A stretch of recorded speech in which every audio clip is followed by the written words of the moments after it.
مولاي صل وسلم دائما أبدا على حبيبك خير الخلق كلهم. مولاي صل وسلم دائما أبدا على حبيبك خير الخلق كلهم. مولاي صل وسلم دائما أبدا على حبيبك خير الخلق كلهم. مولاي صل وسلم دائما أبدا على حبيبك خير الخلق كلهم.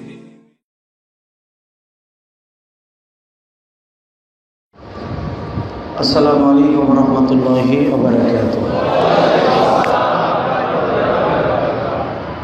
اللهم صل على سيدنا ونبينا وشفيعنا وحبيبنا محمد صلى الله تعالى عليه وعلى آله وأصحابه وبارك وسلم. اللهم صل على محمد وعلى آل محمد كما صليت على إبراهيم وعلى آل إبراهيم إنك حميد مجيد. اللهم بارك على محمد وعلى آل محمد كما باركت على إبراهيم وعلى آل إبراهيم إنك حميد مجيد.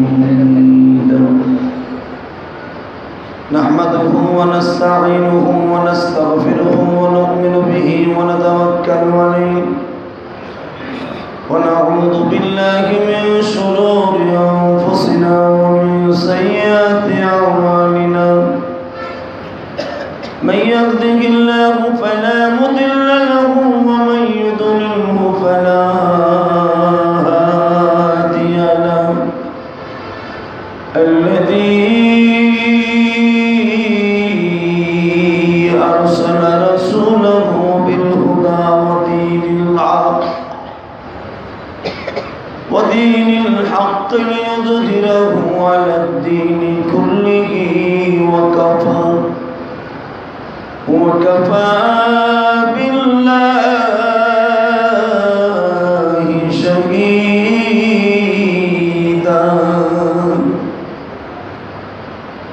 أما بعد فقد قال الله تبارك وتعالى: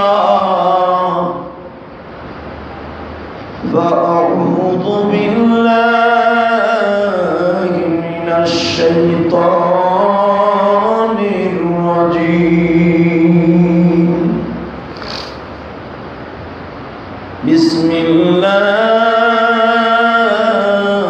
الرحمن الرحيم.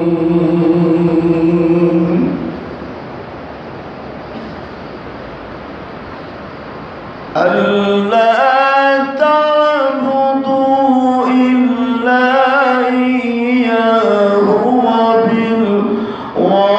وبالوالدين إحسانا.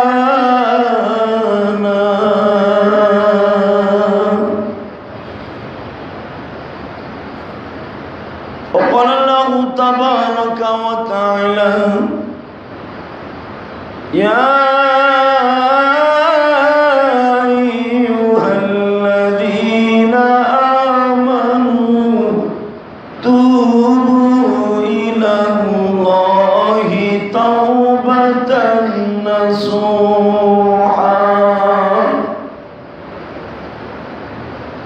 إن الله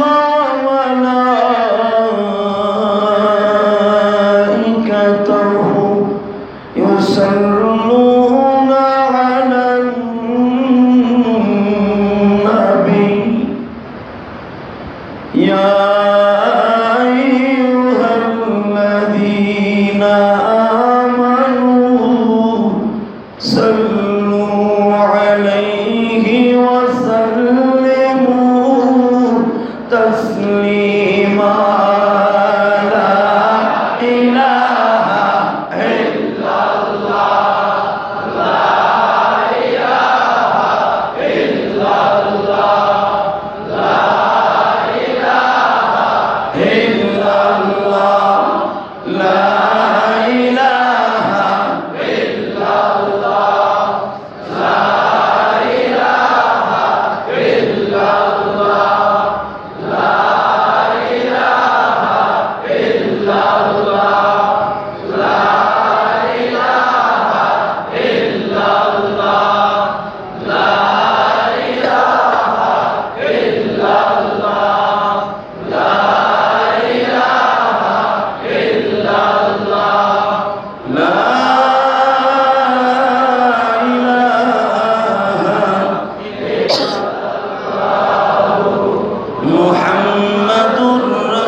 সাল্লাল্লাহু আলাইহি ওয়াসাল্লাম।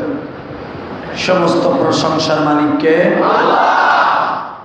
এই আল্লাহর প্রশংসা, কালেমাতে শুকর, সকলে বলি আলহামদুলিল্লাহ। প্রিয় ভাই সব, আল্লাহ রাব্বুল আলামিন মানুষকে বানিয়েছেন তার পবিত্র জবান থেকে তার প্রশংসা শোনার জন্য। আমা খালাকতুল জিন্না ওয়াল ইনসা ইল্লা লিয়াবুদুন। আমি মানুষ আর জিন জাতিকে সৃষ্টি করেছি একমাত্র আমার ইবাদতের জন্য। কার ইবাদত?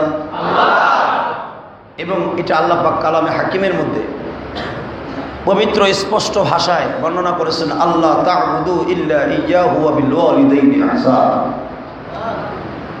ওয়া ক্বাযা রাব্বুকা আল্লা তা'বুদু, তোমার রবের সিদ্ধান্ত একমাত্র ইবাদত তার জন্য। ইবাদত কার জন্য?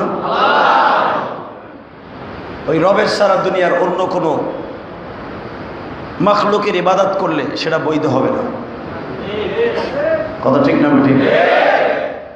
ইবাদত একমাত্র তারই হবে, যিনি আমার লালন কর্তা, পালন কর্তা, রিজিক দাতা, হায়াত দাতা, মৃত্যু দাতা। একমাত্র ওই রবের জন্য আমার ইবাদত, তার জন্যই হবে, আর কারোর জন্য নয়।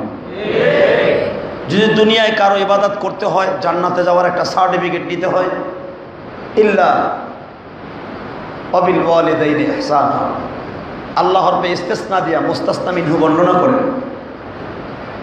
ইল্লা ইবাদত আমার রবের, একমাত্র আমি রবের। যদি মাঝে মাঝে জান্নাতে যাওয়ার জন্য কোনো কিছু দরকার হয়, আমি ইবাদতের পরে একটা মাত্র খেদমত আছে, সেটা হলো তোমার মা বাবা। কার? বর্তমানে মা বাবার খেদমত নাই, পীরের খেদমতের অভাব নেই। ঠিক না বেঠি? পীরের টিপতে টিপতে আলু ভর্তা বানায়। পীরের এমন কোনো জায়গা নাই ধরে চাপে না তার মুরিদরা। কথা ঠিক না বেঠি? সারা জীবন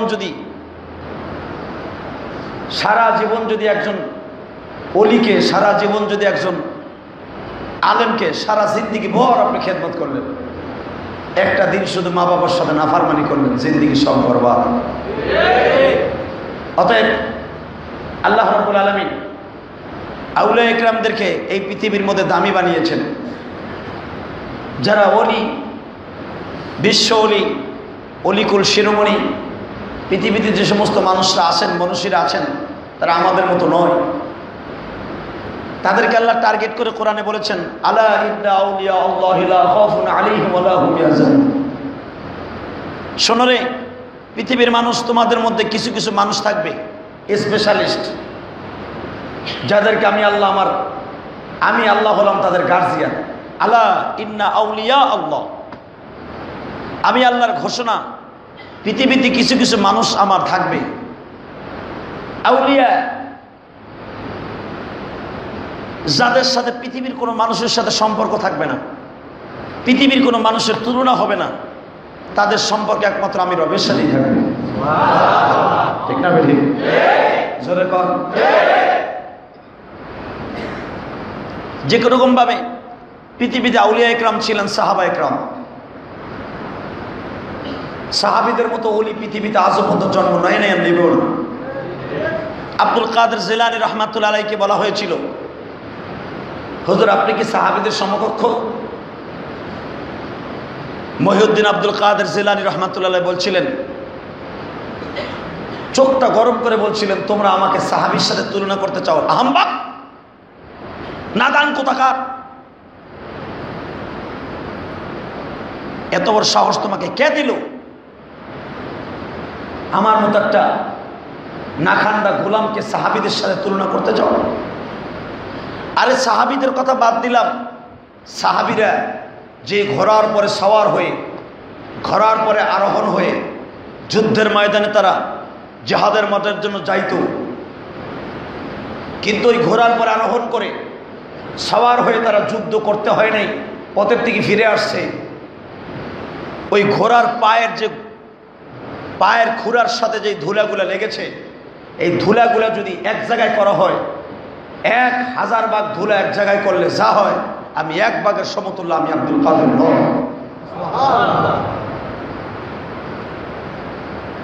ভালো করে বোঝার চেষ্টা করেন। আব্দুল কাদের জিলানী রহমাতুল্লাহ আলাইহি পৃথিবীতে, তার কাছে জিজ্ঞাসা করা হয়েছিল, আপনার জীবনে প্রথম পীর কে? আব্দুল কাদের বলছিলেন, আমার জীবনে প্রথম পীর যার কথা আল্লাহ কোরআনে বলেছে। আর সুবহানাল্লাহ,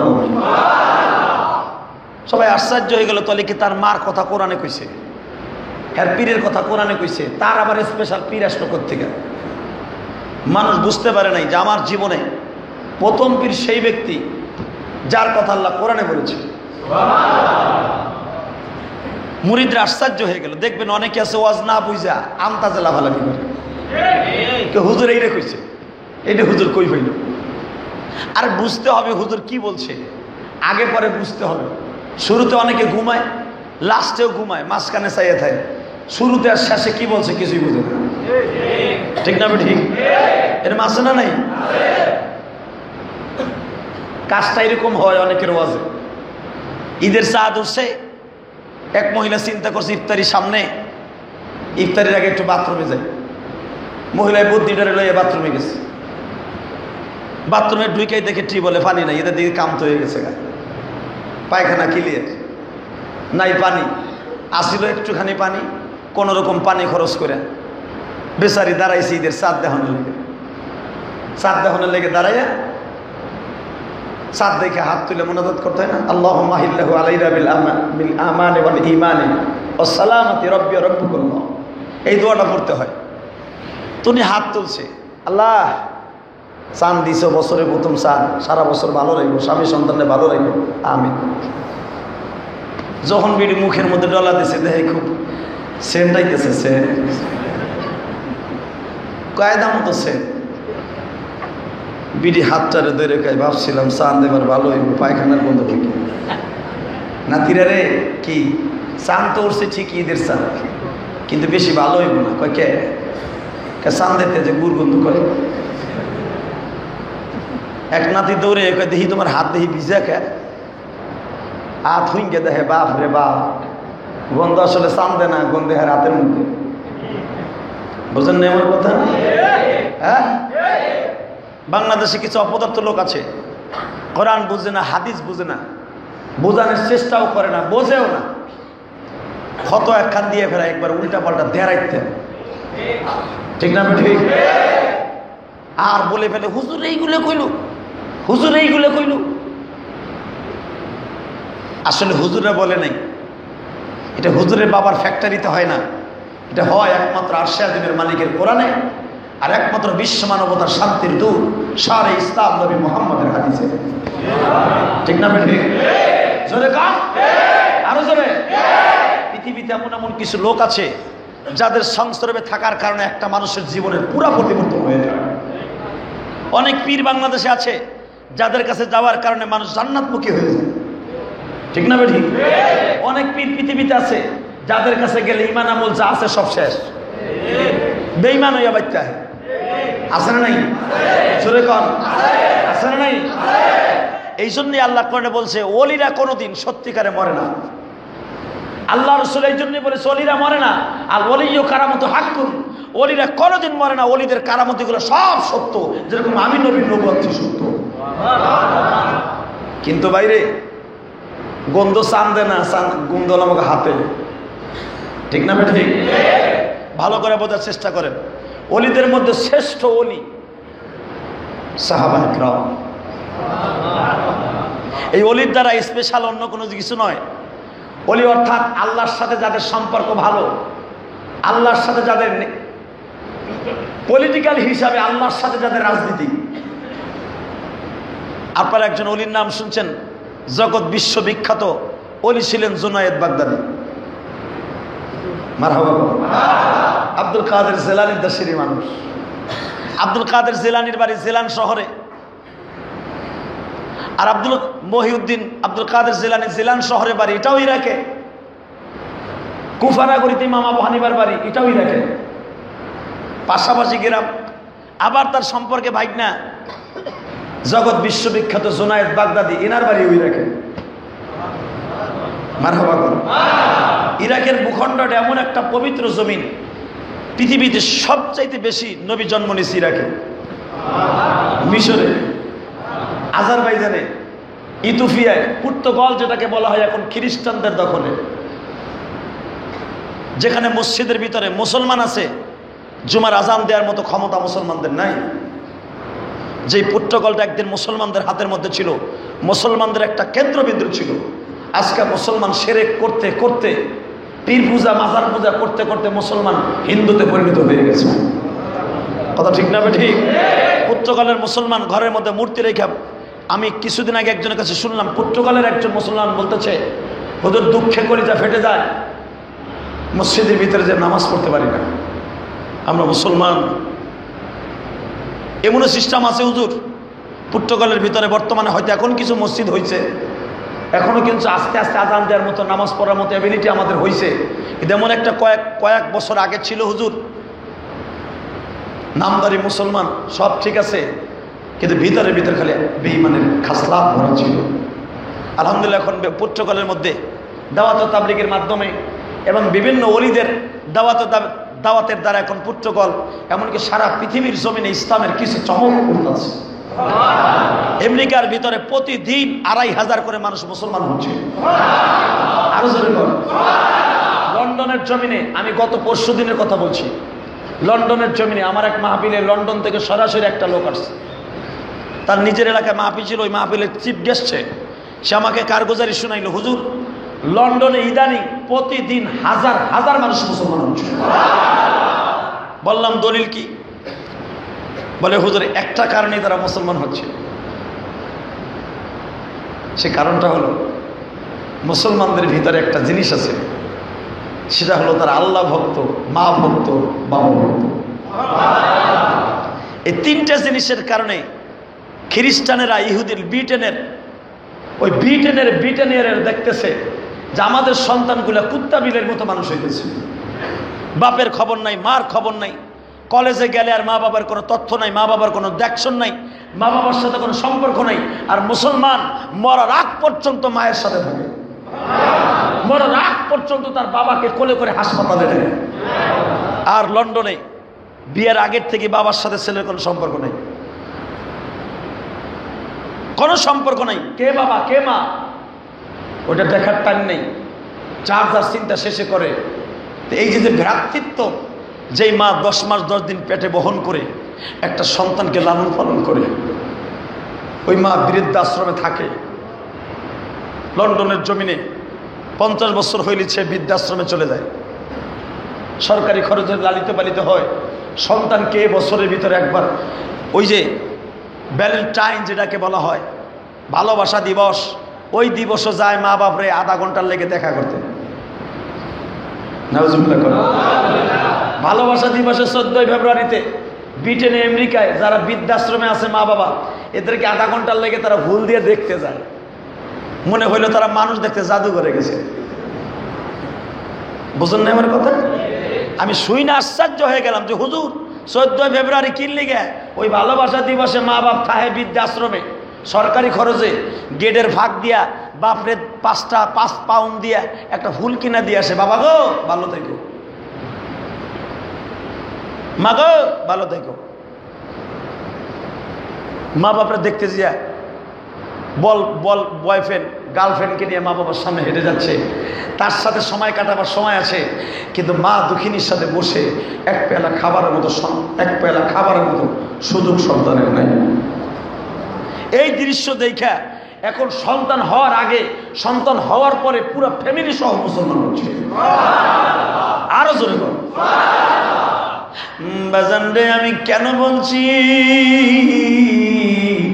মুসলমানের মতো এত সুন্দর পদ্ধতি পৃথিবীর কোন ধর্মের মধ্যে না। কারণ কি জানি গো ভাই,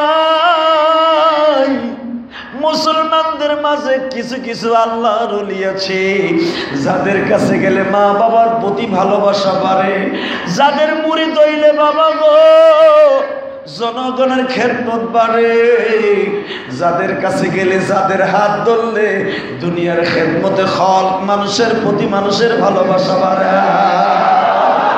এই জন্য আমার আল্লাহ বলছে ওলি রে তোমার কোনো ভয় নাই, আমি আল্লাহ তোমার গার্জিয়ান।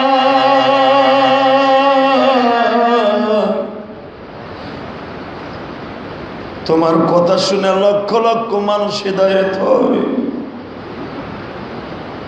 তোমার জবানে আল্লাহ আমি পাওয়ার দিয়েছি, আমি আল্লাহ ডিক্লারেশন দিলাম, তোমার কথায় যখন মানুষ হিদায়াত হয় আমি তোমার জান্নাতের গ্যারান্টি আমি আল্লাহ নিজে নিয়ে নিলাম।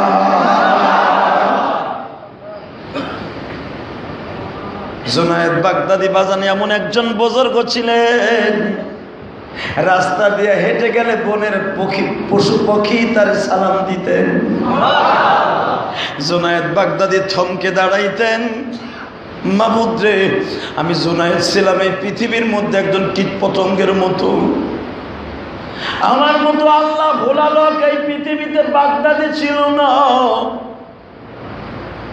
তোমার এক ওলির সংস্রবে যাইয়া আমার জীবনের পরিবর্তন হয়ে গেল।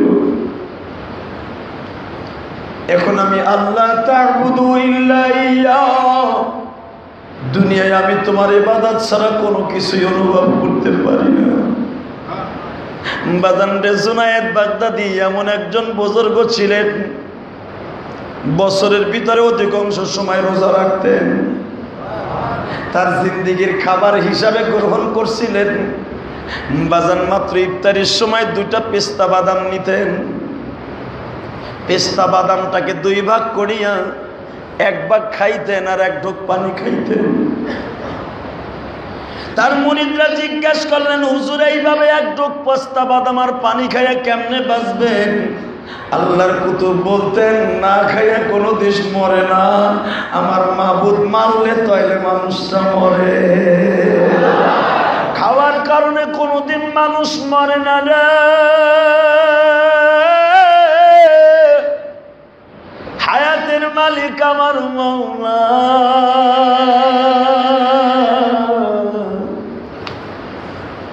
মৃত্যুর মালিক আমার মওলা।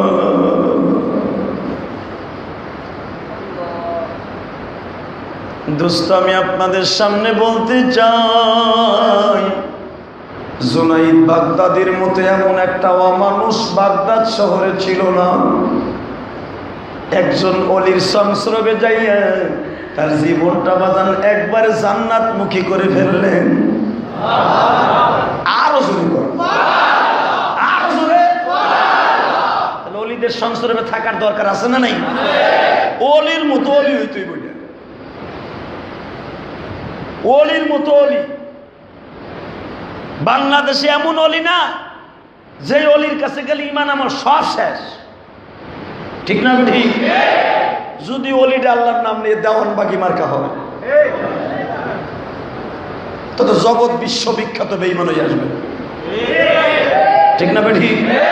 যদি খান অলি হতে হবে জুনাইদ বাগদাদির অলির মতো। জুনাইদ বাগদাদির প্রতিদিন বোতলকে বোতল মদ লাগতো। যেরকম ওমর ইবনে খাত্তাব প্রতিদিন কয়েক গিলান মদ কিনত, কয়েক গিলান মদ লাগতো তার নেশা ছুটাইতে। মদ দিয়ে গোসল করতেন হযরত ওমর। জগৎ বিশ্ববিখ্যাত নবী, জগৎ বিশ্ববিখ্যাত অলি নবী মুহাম্মাদের দপ্তরে যাইয়া পৃথিবীর সব কিছুকে পাল্টাই দিলেন। জুনাইদ বাগদাদি এমন এক কোয়ালিটির কুস্তিবিদ ছিলেন বাগদাদ শহরে। তার মতো এত বড় কুস্তিবিদ পৃথিবীর ভূখণ্ডে দ্বিতীয় আর একটা ছিল বলে মনে হইত না। জগৎ বিশ্ববিখ্যাত জুনাইদ প্রসিদ্ধ একজন কুস্তিবিদ।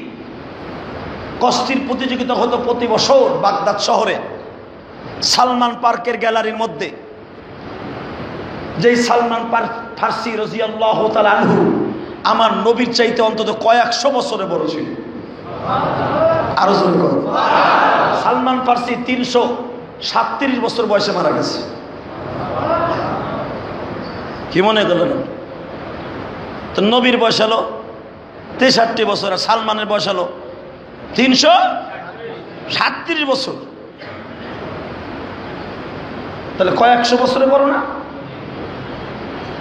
নবীর তো 100-100-র ভিতরে 50 হয়েছে, আর নবীর চাইতে 4-5 গুণ বেশি বয়স সালমানের। সালমানের বৃদ্ধ বয়সে নবীর সাথে দেখা হয়েছে, তারপরে নবীর অন্তত 30 বছর পরে সালমান মারা গেছে। আরো জোরে কর। তাতে প্রায় নবীর চাইতে আরো 300 বছরের বড় সালমান হয়েছে। কি মনে করলেন আপনি? এই সালমান ফার্সির নামে তার দেশ ছিল পারস্য। পারস্য থেকে ওনার এক উস্তাদের নাম ছিল, উনি বাগদাদ শহরে থাকতেন। সালমান ফার্সির এই 300 বছরের জিন্দেগিতে পীর একটাও বাদ দেয় নাই।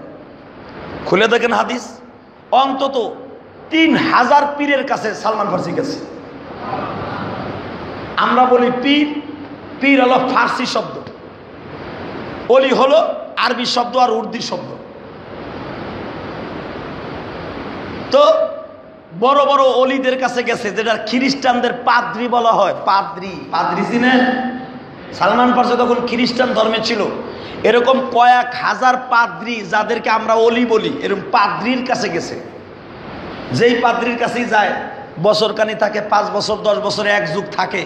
থাইকা থাইকা লাস্টে সে বলে দেয়, হুন আমি মরে যাবো, আমার পর একজন মানুষ আসতেছে, যদি পারস সে বাক্কা শহরে জন্ম নিবে, মদিনায় হিজরত করবে, পারলে তার কাছে মুসলমান হোস, তাহলে তোর জিন্দেগি ভালো হইবে। সব বলি একই কথাই কয়। লাস্টে সালমান ফার্সি কয়, কিও এই হাজার অলির কথাই একই মত। লাস্টে একজন আহম্মদ নামে একজন লোক হবে, আহম্মদ নামে একজন মানুষ হবে, মহামানায়ং হবে। পৃথিবীর কোন ধর্মের সাথে তার কোনো তুলনা হবে না।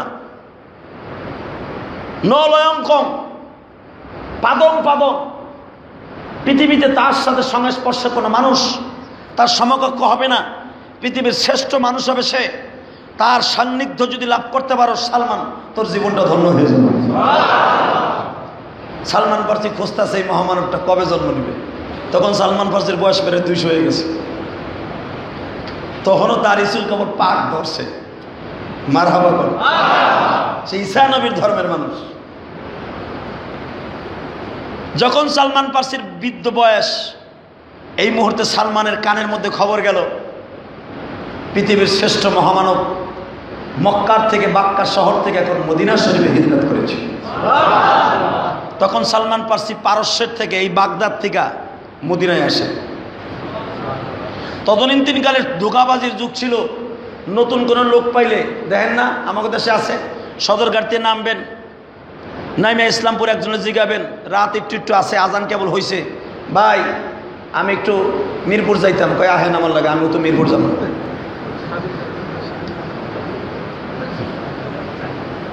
আল্লাহর লিহার সঙ্গ দেয়, কুনু মা'আস সাদিকিন, আল্লাহ যে সত্যবাদীর সাথে সম্পর্ক রাখতে, কয় আহেন আমিও তো মিরপুর যাব, আমি একজন পাক্কা নামাজি, টুপি মাথায় দিয়ে খারাপ দিচ্ছি।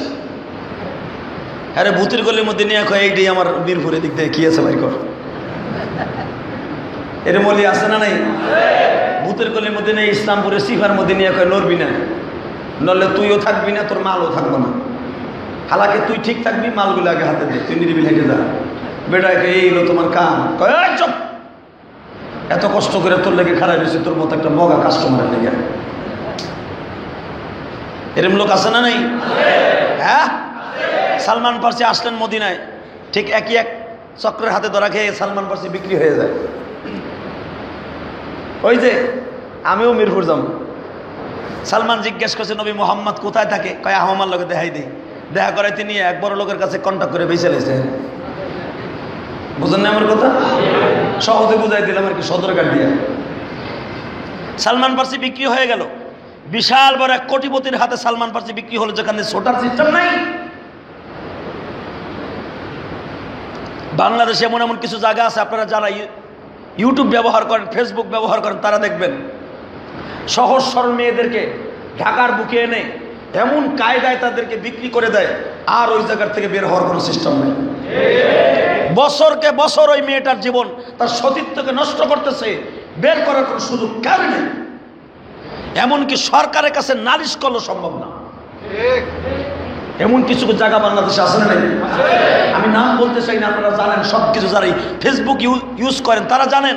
এমন একটা জগৎ বাংলাদেশে আছে যেখানে একটা মেয়েকে, গরিবের মেয়েকে যে কোনো ছলনা দিয়ে এনে ওই জায়গায় খালি ঢুকাই দিতে পারলেই হয়েছে, মরার আগ পর্যন্ত আর বের হওয়ার কোনো সিস্টেম নেই।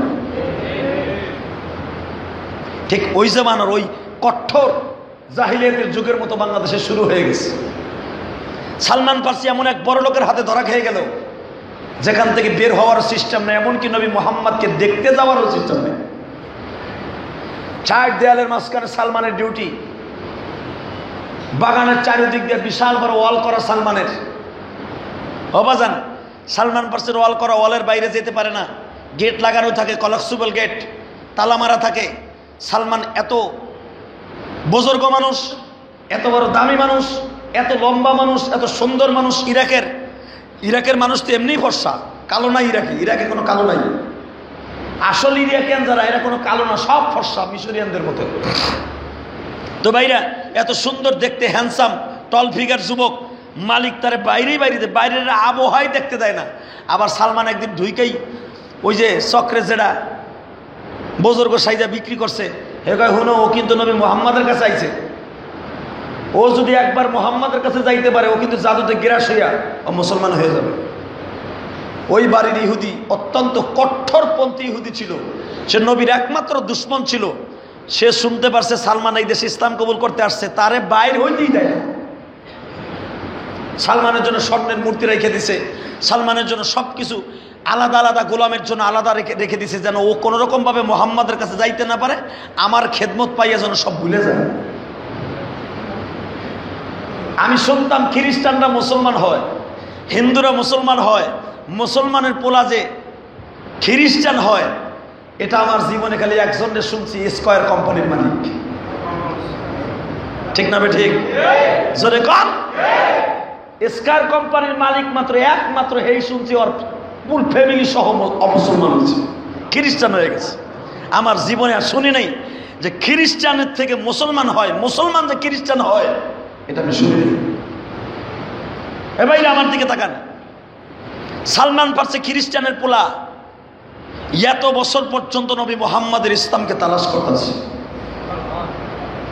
হঠাৎ করে সালমান ফার্সি একটা সুযোগ পাইলেন, পারলে এখন 2 ফোঁটা পানি বরাদ্দ করে। কত সাধনার ইসলাম সালমানের, কত কষ্টের ইসলাম সালমানের। উৎসবের মধ্যে সবাই চলে গেছে, সালমানকে বলে গেছে আজকের দিনে সবার জন্য আমি ক্ষমা করে দিই, আমার যত গোলাম বান্দি আছে আমার খামারে সবাই আমি মাফ করে দিই, যার যার ইচ্ছা পুরা করি, তোমার কোনো ইচ্ছা আছে কিনা? সালমান বলে, মালিক রে, আমি বহুত বছর পর্যন্ত আপনার দেশে আসছি, 5-7 বছর হয়ে গেল। শুনছি নবী মোহাম্মদ বলে 3-4 বছর ধরে মদিনায় আসছে। আমি যেই উদ্দেশ্যে আপনার দেশে আসছিলাম, আমি একজন বৃদ্ধ মানুষ, আমার মতো বয়সের মানুষ আপনার পুরা মদিনার মধ্যে কেউ নেই। আপনি যদি আমার মনের আশাটা পুরা করতেন, আমি একটু নবী মুহাম্মাদের দেখতে যাইতাম। মালিক কি বললো জানেন? তোর সব ইচ্ছা পুরা করব, সব ইচ্ছা পুরা করব, ওই ইচ্ছাটা পুরা করবো না। সালমান ফার্সি তখন তো উনি খ্রিস্টান ধর্মে, খ্রিস্টান ধর্ম তখন সালমানের কাছে নিজে মনে হতো এটা আমার বৈধ ধর্ম। সালমান ছোট্ট একটা জায়নামাজ বিছাইয়া খেজুরের বাগানের মধ্যে, উলামা একরাম আপনারা জানেন সালমান ফার্সির কাছ থেকে খেজুর বাগানে চারিদিকে ওয়াল করা, সালমান ফার্সির বাগানটা এখনো মদিনায় আছে। আমি গুনাহগার পুরা বাগানটাকে তুলে নিয়ে আসছিলাম। মারহাবা বলেন। এখনো পর্যন্ত আমার সিনার মধ্যে, আমার মোবাইলের মধ্যে সালমান ফার্সির বাগানটা রেখে দিয়েছি। হাজার হাজার খেজুর গাছ সালমান ফার্সির বাগানে, এখনো পুরাটা বছর সালমান ফার্সির বাগানে খেজুর ধরে। মারহাবা কোন, আরো জোরে কোন। সালমান যেখানে বসে সারা রাত ইবাদত করতো, ওই সেখানে ভিতরে কোনো মসজিদ নাই, ছোট্ট একটা মসজিদের মতো করে রাখছে সরকার। কারণ ওইখানে যদি মসজিদ করে মানুষ পাগল হয়ে যাবে নামাজ পড়ার লেগে, এলে মসজিদে বানায় নেই। সালমানের বাগানের মধ্যে ছোট্ট একটা মসজিদের মতো করে রাখছে। আমি গুনাহগার, ওখানে 2 রাকাত নফল নামাজ পড়ছি, এই বছরও পড়ছি। হাজার লক্ষ লক্ষ হাজিরা সালমান ফার্সির বাগানে যায়, প্রাণ ভরে ভরে কাঁদবে। একবারে উহুদ পাহাড়ের সাথে লাগানো, মাত্র 1.5 কিলোমিটার ডিস্টেন্স। বাজান রে, বিশাল বড় সালমান ফার্সির বাগানের ওয়াল, এখনো পর্যন্ত চারিদিকে ওয়াল করা। গেট দিয়া যখন বড় বড় 52 সিটের গাড়ি ঢুকে বাজার, ওই গাড়ি দিয়ে ঘুরতে সালমানের বাগান অন্তত আধা ঘন্টা টাইম লাগে। হাজিদেরকে নামায় অন্তত আধা ঘন্টা ওই বাগানের মধ্যে রাখে। ও বাজান, এই সালমান ফার্সি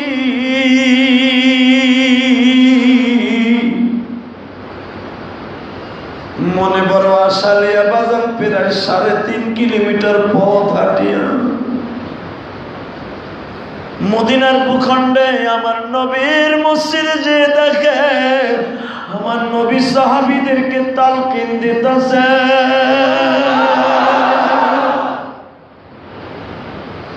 দূরের থেকে সালমান ফার্সি ম্যাপ করলেন, কেন এত বয়সী মানুষ এত পীরের কাছে সে গেছে, এত ওলিতে তাকে বলছে শেষ জামানে একজন নবী হবে, নাম তার আহমদ হবে, যার জন্য তামাম পৃথিবী বানাবে আল্লাহ, যার নয়নে নয়ন দিলে গুনাহ যায় ঝরে ঝরে। নবী আমার জান, নবী আমার প্রাণ, নবী আমার জান, নবী আমার প্রাণ, নবীর জন্য দিতে পারি সাদের জীবন, নবীর জন্য দিতে পারি যার ওসিলায় তামাম জাহান আল্লাহ বানাইছে, যার নয়নে নয়ন দিলে গুনাহ যায় ঝরে। আল্লাহু আকবার। সালমান ফার্সি বাজান রে, এই কবিতা আগের থেকেই জানতো, মদিনায় আসার পরে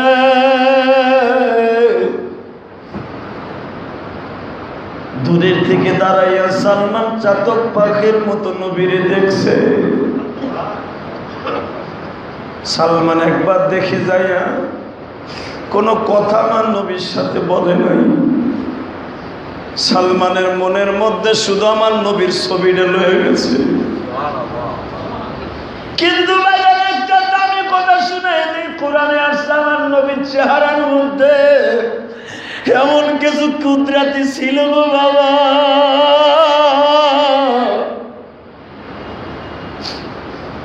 নবীর জীবনে কেউ যদি একবার দেখতো, শয়নে স্বপনে জাগরণে শুধু নবীরই দেখতো। অনেকে আছে যারা হক্কানি পীরের মুরিদ, ঘুমের ভিতরে তার অলিরে দেখে, নামাজের মধ্যে অলির ছবিটা সামনে আসে। এবার খাওয়ার টেবিলে বসতে অলির ছবিটা সামনে আসে। যদি একটা সাধারণ মানুষের এই অবস্থা হয়, যার জন্য দুনিয়া বানাইছে তার অবস্থা কি গো? আরে গতকালকে আমার একজন টেলিফোন করছে, লোকটা আছে কিনা মসজিদে জানি না। আমি চুল কাটাই দিছিলাম, একজন আমার টেলিফোন দিয়ে বলে, হুজুর আমি আপনার আজকে কেন ফোন দিছি জানেন? কেন? আমি আপনার খুব মহব্বত করি, কিন্তু আজকে ফজরের পরে হুজুর আমি আপনার স্বপ্নে দেখছি। হুজুর আমি অস্থির হয়ে গেছি, সেই সকালের তেমন তো আপনার টেলিফোন আমি দিতেছি, হুজুর ঢুকাইতে পারি না। হুজুর আপনি কেমন আছেন? আমি বললাম ভালো আছি। আমার বলতেছি, হুজুর আপনার টেলিফোন আমি স্বপ্নে দেখা আমি সারাদিন কখন আপনার সাথে কথা বলবো এই চিন্তায় আমি আছি। বাজান, আমি একজন গুনাহগার মানুষকে স্বপ্নে দেখে যদি একটা লোক ব্যাকুল হতে পারে টেলিফোন করার জন্য, আমার হুজুর কেমন আছে জানতে চাই। আমি একটা নাখান্দা গোলাম গুনাহগার, আমার স্বপ্নে দেখে যদি এত পাগল হন, যেই নবীরে একবার কেউ স্বপ্নে দেখলে জাহান্নামের আগুন হারাম হয়ে যায়। দুনিয়ায় একজন মানুষকে স্বপ্নে দেখলে তার জন্য চিরদিনের জন্য জান্নাত অজীব হয়ে যায়, সে হলো আমার নবী। যারে স্বপ্নে দেখলে জান্নাত অজীব হয়, তারে যদি প্র্যাকটিক্যাল দেখে তাহলে অবস্থা কি হয়? সালমান ফার্সির নিদ্রা বাজান হারাম হয়ে গেল, খাইতে বসে কোনো কিছু মজা লাগে না।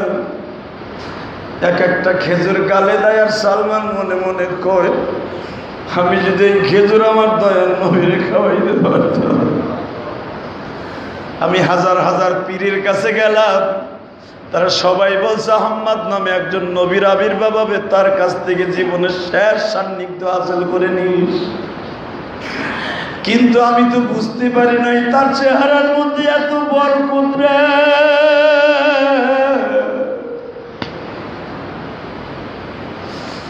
যার চেহারার মধ্যে এত মধু আমি জানতাম না। আবার কবে দেখবো তুমি বলো না।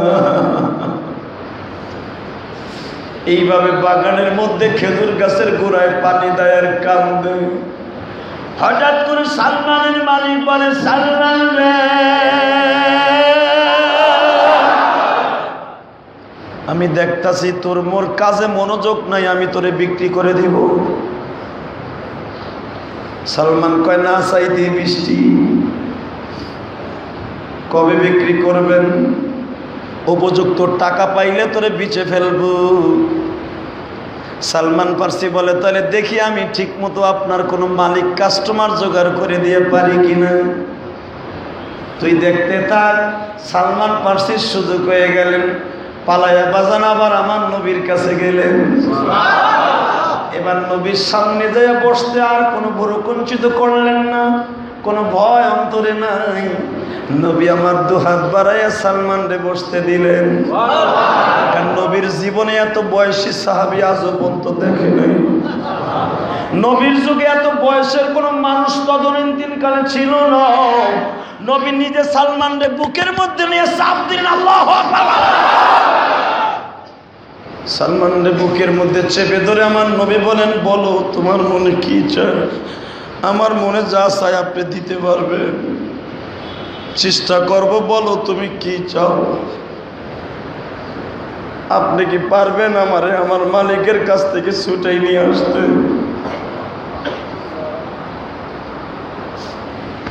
আমার নবী বললেন, তুমি একটু অপেক্ষা করো, আমি একটু ঘরের থেকে আসি। সালমানরে মসজিদে বসা করাই আমার নবী ঘরে ঢুকলেন। যাই নামাজটা বিছাইয়া মালিকের সাথে কথা বলতেছে। মালিক রে, বন্ধু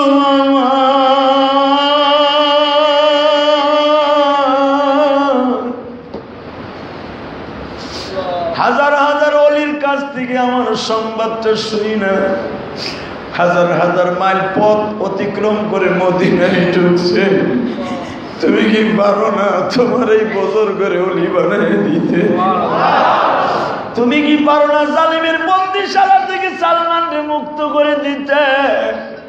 আমার মাহমুদের কলিজার মধ্যে বাবা প্রেমের সাগরে দাও দাও করে আগুন লেগে গেছে। নবী গো, আমি সালমানরে 1 সপ্তাহের ভিতরে আপনার কাছে দিয়ে দিব। তবে নবী কতগুলো প্রসেসিং আছে, যেই কায়দা অবলম্বন করলেই মালিক সহ মুসলমান হয়ে যাবে। আল্লাহ তুমি আমার কায়দা শিখাইয়া দাও, আমার সালমানরে আমার কাছে নিয়ে আসতে চাইব। ও বাজার, খন্দকের যুদ্ধটা 5ম হিজরিতে যে সংগঠিত হয়েছে, এটা সম্পূর্ণ সালমান ফার্সির থিওরিতে হয়েছে। সালমান ফার্সির ইঞ্জিনিয়ারিং এ হয়েছে, নবীর ইঞ্জিনিয়ারিং এ হয় নাই।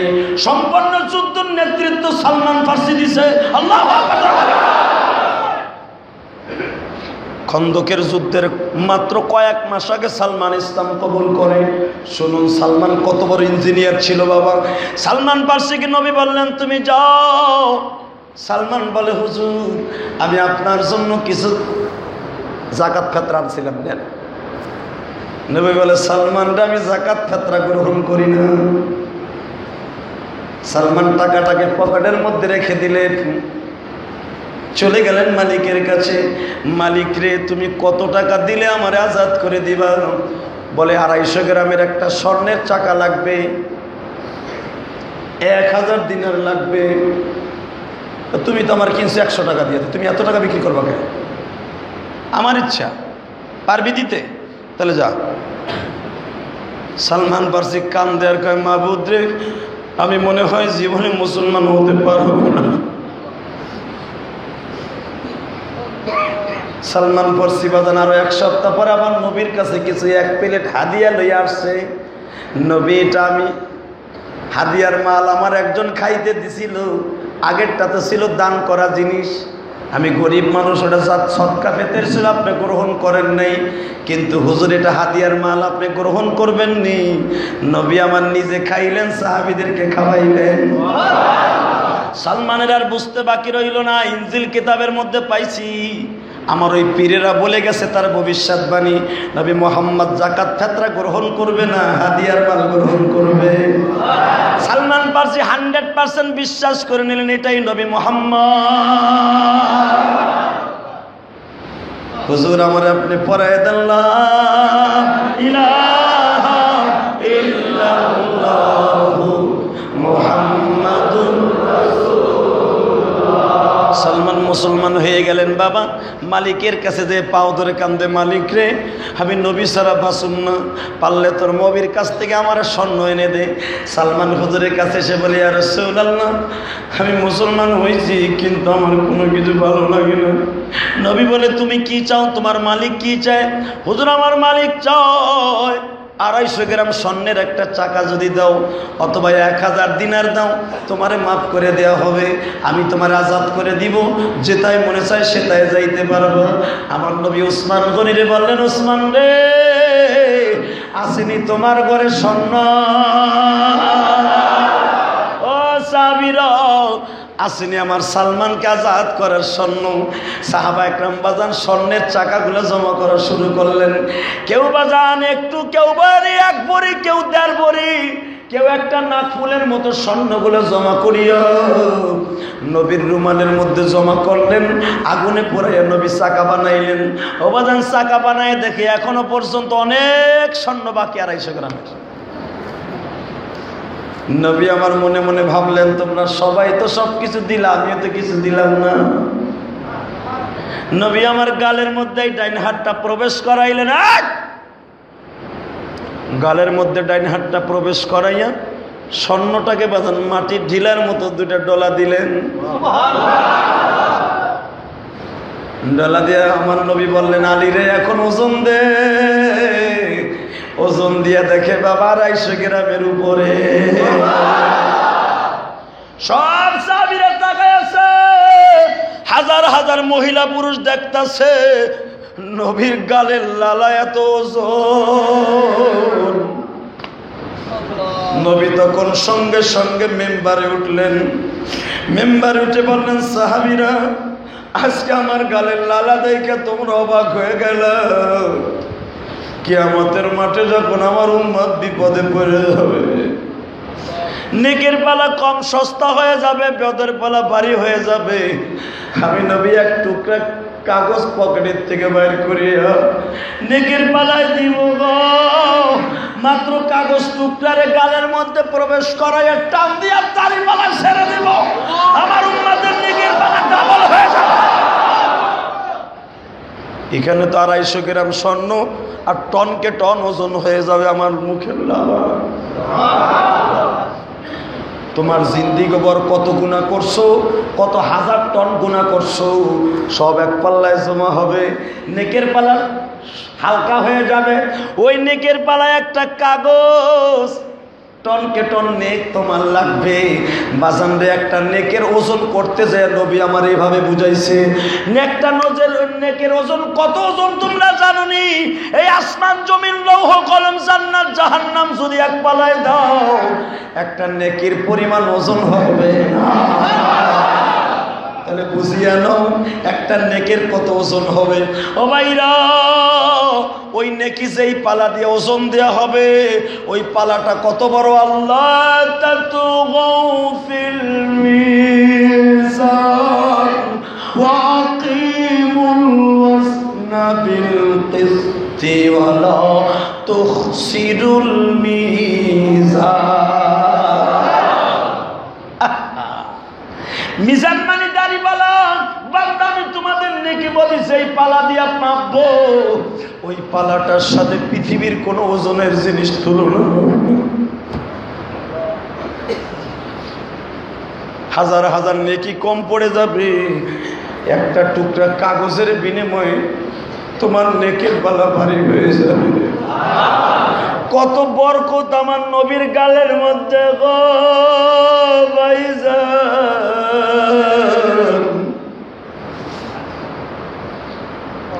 স্বর্ণের চাকাটা সালমান ফার্সির হাতে দিয়ে বললেন, যাও চলে আসো। স্বর্ণের চাকা হাতে দিছে, মালিক কয় হবে না। কয় কে? কয় আমারে 100 খেজুর গাছ লাগাই দিতে। 100 খেজুর গাছ একসাথে ফল ধরবো, একসাথে পাকবো, একসাথে আমি নামাই নামাই বস্তা ভরে বিক্রি করবো। যদি হয় তাহলে তোর আজাদ করবো, নাহলে তুই যা। সালমান যায়, কয় হুজুর জালিমে কামাইব না, স্বর্ণ দিল কামাইব না। 100 গাছ লাগাই দিতে কয় বাগানে। যেই বাগানে হাজিরে যে কান দেয়, 100 গাছ লাগাই দিবেন হুজুর, একসাথে ফল ধরবো, একসাথে পাকবো, একসাথে ফল ধরে একসাথে বস্তায় ভরে পাক বিক্রি করতে। নবী আমার বলেন, ওসমান রে, পুরা মদিনায় খবর দে, আমার সাহাবীদেরকে বল আগামীকালকে এক একটা খেজুর গাছ যেন তারা সবাই নিয়ে আসে। নবীর অর্ডার মিয়া, দুনিয়া তামা তামা বানায় হেলাইব খেজুর গাছ দিয়া। হাজার হাজার খেজুর গাছ সাহাবে আকরাম জমা করে দিলেন। আবু আইয়ুব আনসারী বলে, হুজুর আমার পুরো বাগান দিয়ে দিলাম আপনারে। বাগানে কাজ হবে না, খেজুর গাছের সাইজ হইতে হবে, এক চারা হতে হবে, তুলে নিয়ে আসো। 100 খেজুর গাছ আমার নবী বাঁচলেন। বাইসা বললেন, যাও সালমানের মালিকের বাগানে নিয়ে যাও। যেই বাগানে যাইয়া হাজিরা কান দেখো বাবা। সমস্ত সাহাবীরা বললেন, হুজুর এটা কখন লাগানো হবে? বলে তাহাজ্জুদের সময় থেকে লাগানো হবে, একই টাইমে একই সময় আমি নবী লাগাবো। যাও তোমরা গর্ত করো। সাহাবা একরাম গর্ত করে রেডি করে রাখলেন। নবীর বরকতে হাত দিয়ে খেজুরের চারাটা ফেলে দিবে। 99টা সাহাবা একরাম সব নবীর হাতে তুলে দিছে, হুজুর লাগাইছে। ওমর কয় আজান দিয়ে দিব, মনে হয় তাড়াতাড়ি একটা আমি লাগাই তুই। ওমর লাগাই তুইছে 99টা বাবা, এক রাত্রে এক সময় এক সাইজের একরকম ফল, একই টাইমে একই রাইতে একই রকম একই সিস্টেমের একই রকম ফল পাইকা টুপ টুপ করে আসমানের থেকে বরকতি রহমতি কুদরতি ফসল দিয়ে আমার আল্লাহ একই কাইম খেজুর গাছে জুড়ে দিচ্ছে, একই রকম ফল। মালিক সকালবেলা বাগানে গেছে, যায় দেখে আমার খেজুর গাছে টনকে টন খেজুর ঝুলতেছে। একই রাত্রে এত বড় গাছ, এত বড় খেজুর, এত বড় কাইন, এত বড় কোয়ালিটির খেজুর মদিনা কেন সারা পৃথিবীতে নাই।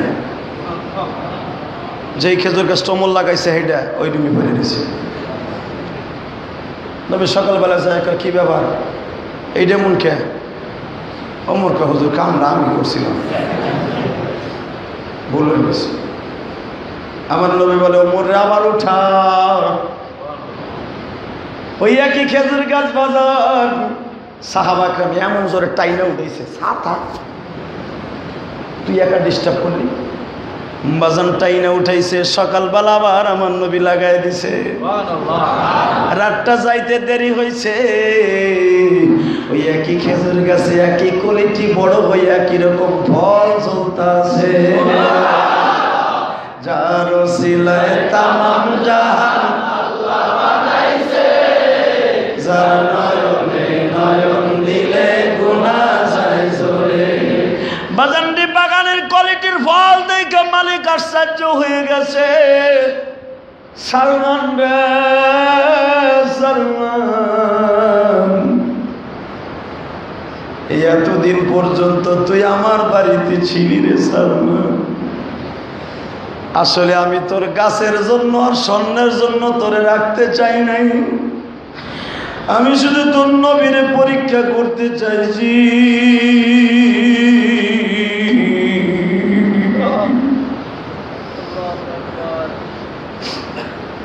তোর নবীর গালের মধ্যে হাতের মধ্যে বরকত আসেনি। সালমান রে আমার এই বাগানের দরকার না,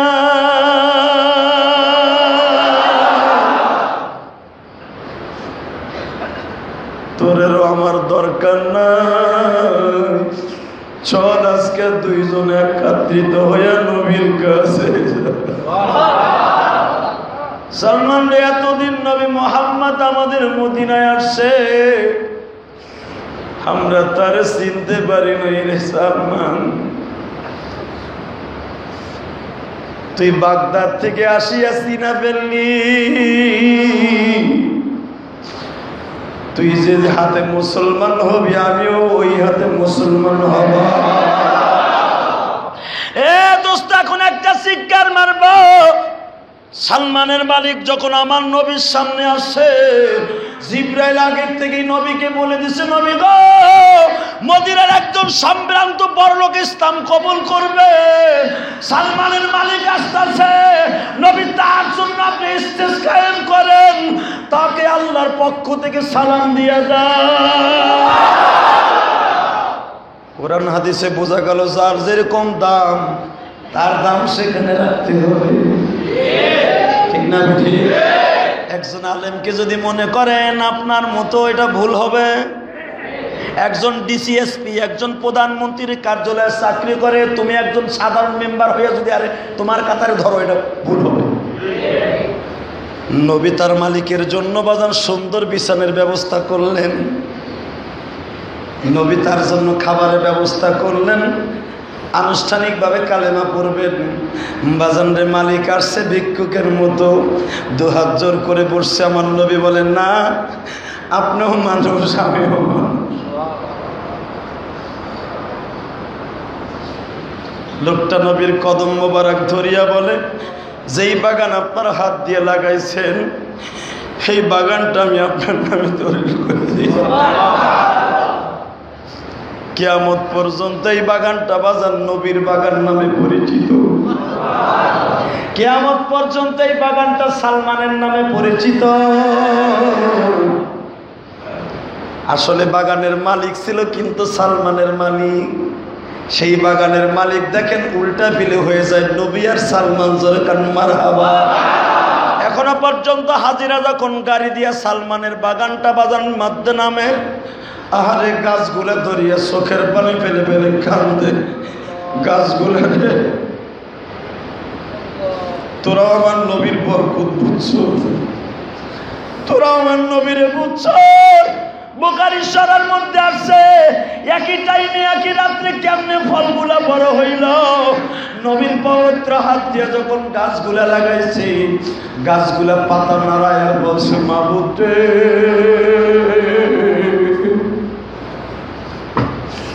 তোমার নবীর বরকতে আমাদেরকে বরকতি করে দাও।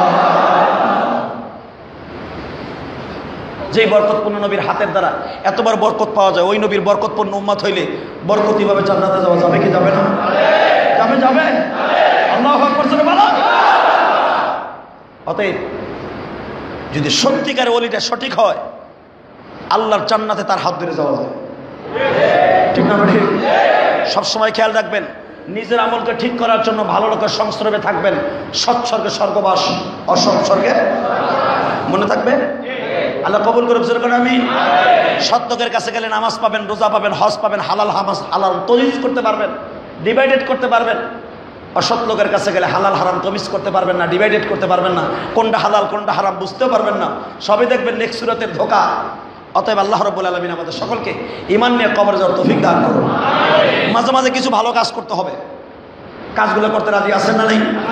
আল্লাহর প্রশংসা করি, আল্লাহ পাকের শুকরিয়া আদায় করি, যেই মহান মনিব আপনাকে আমাকে পবিত্র এই ঘরে তার সত্তা অত্যন্ত মায়া করে যেই ঘরে আমাদেরকে আসার সুযোগ দিছে, ওই আল্লাহর প্রশংসা করে বলি